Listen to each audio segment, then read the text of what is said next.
This video is on how to take care of the saxophone. We're going to get into how to clean it, how to clean your reeds, all that important stuff, how to clean your mouthpiece, all that stuff. So let's get started with the reeds. So start from where your mouth is. So reeds can be cleaned. I will put them in rubbing alcohol for a very short time, then I'll dip them in water, clean them up. You can kind of rub at them a little bit and get junk out of them. Always go away from the ends. Don't rub at them too much. They can kind of wear down a little bit.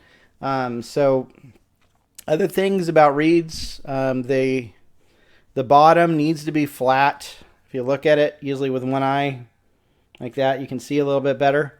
You'll notice that if the reed is not straight and it's like this, that can be a problem. So if that ever happens, wet the reed in your mouth or whatever, and water is even better.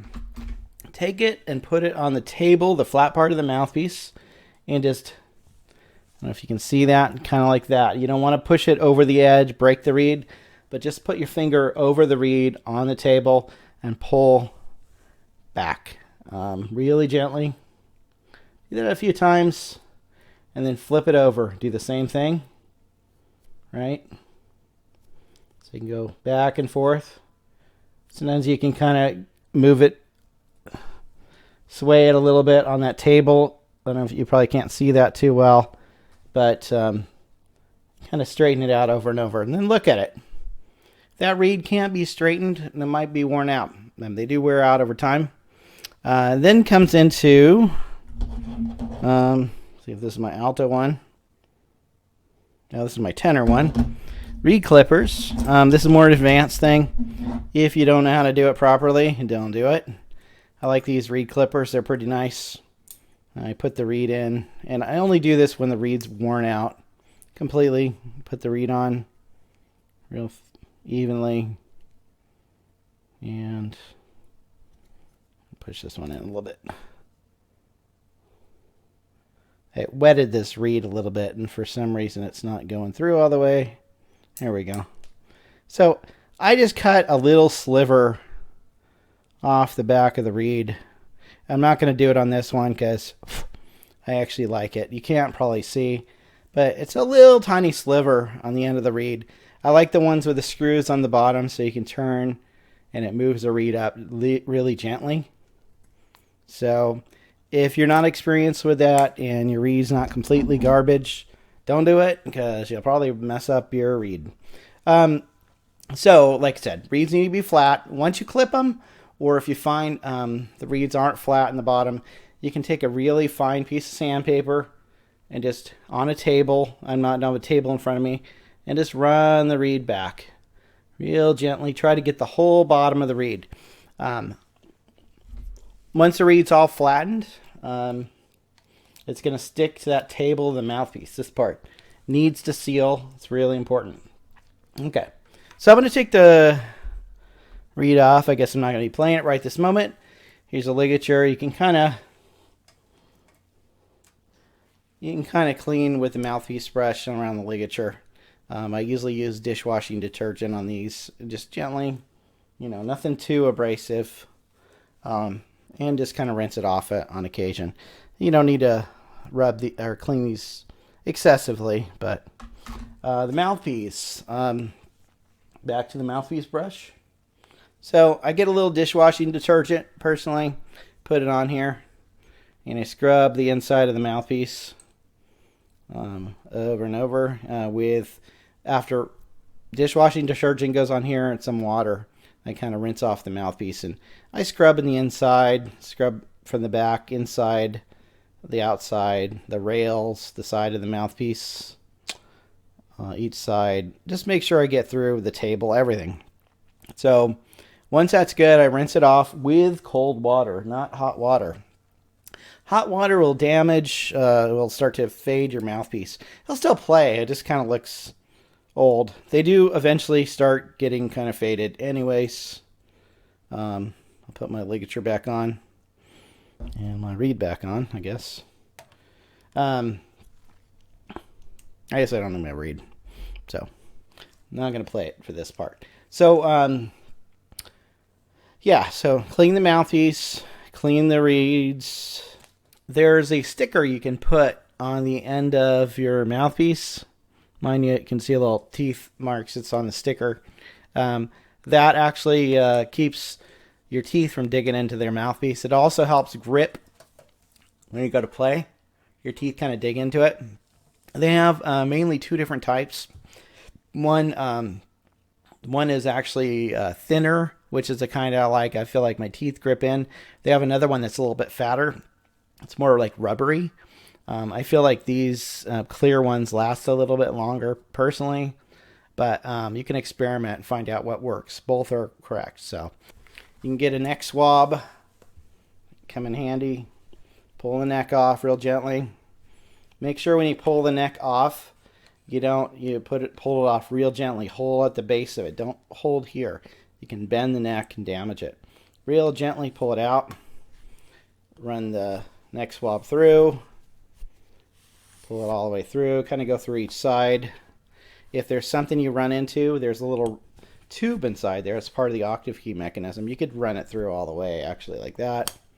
With these, there's little rubber ends. If those rubber ends fall off, don't poke the metal end in. You'll etch the inside. So, real important. So I'm going to put this neck off to the side. You can kind of wipe down the cork a little bit. Keep cork grease on here.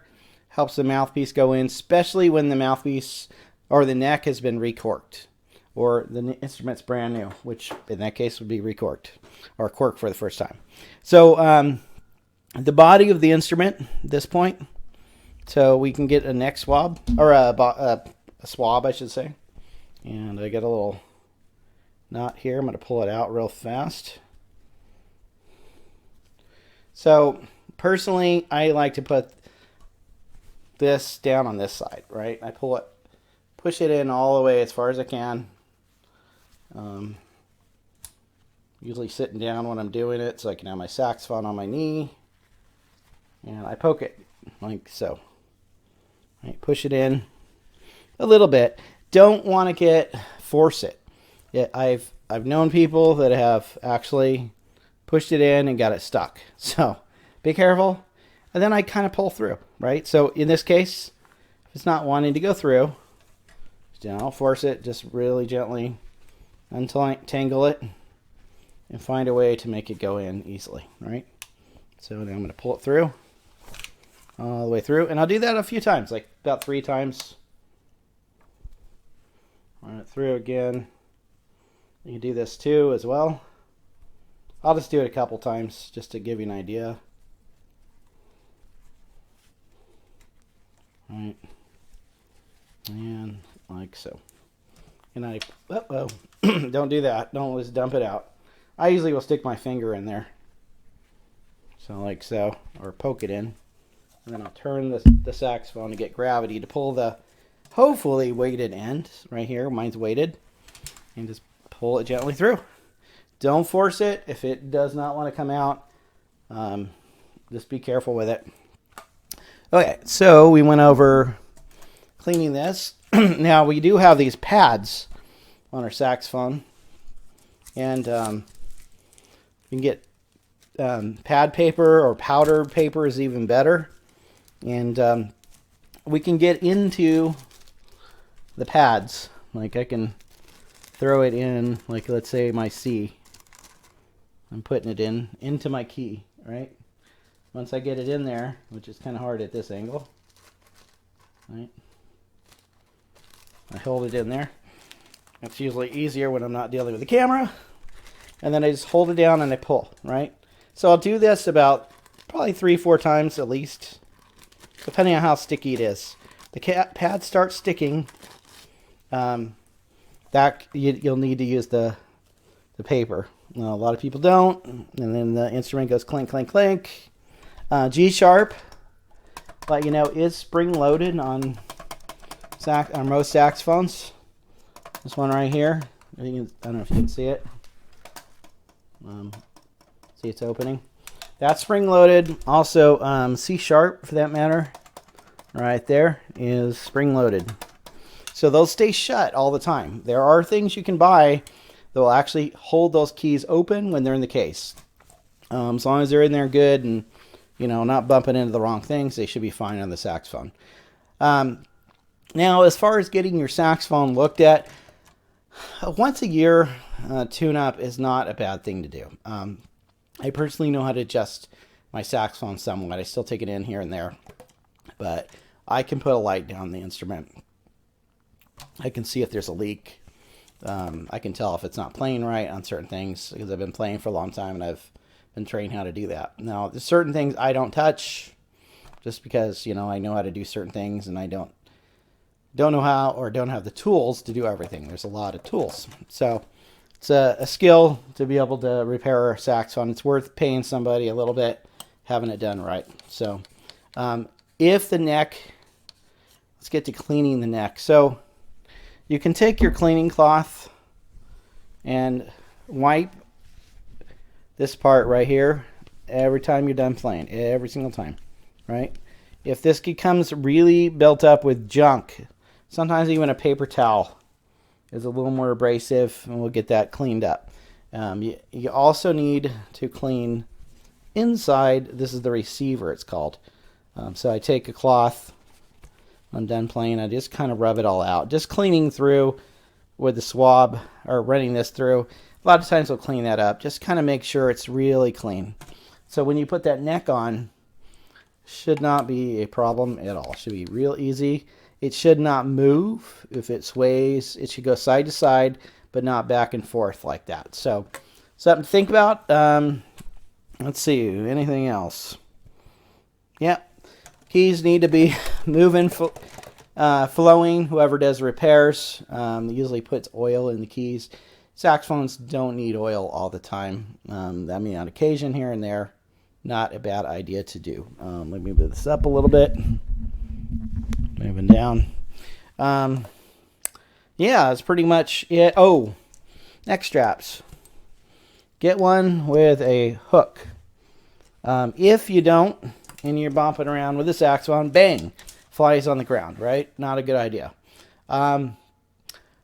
If you have your saxophone in the case, some of the latches, you know, they open on one side. Try to make that side that opens up open on your leg when you're holding it, so you're not flying around and then all of a sudden, oops, the whole saxophone falls on the ground.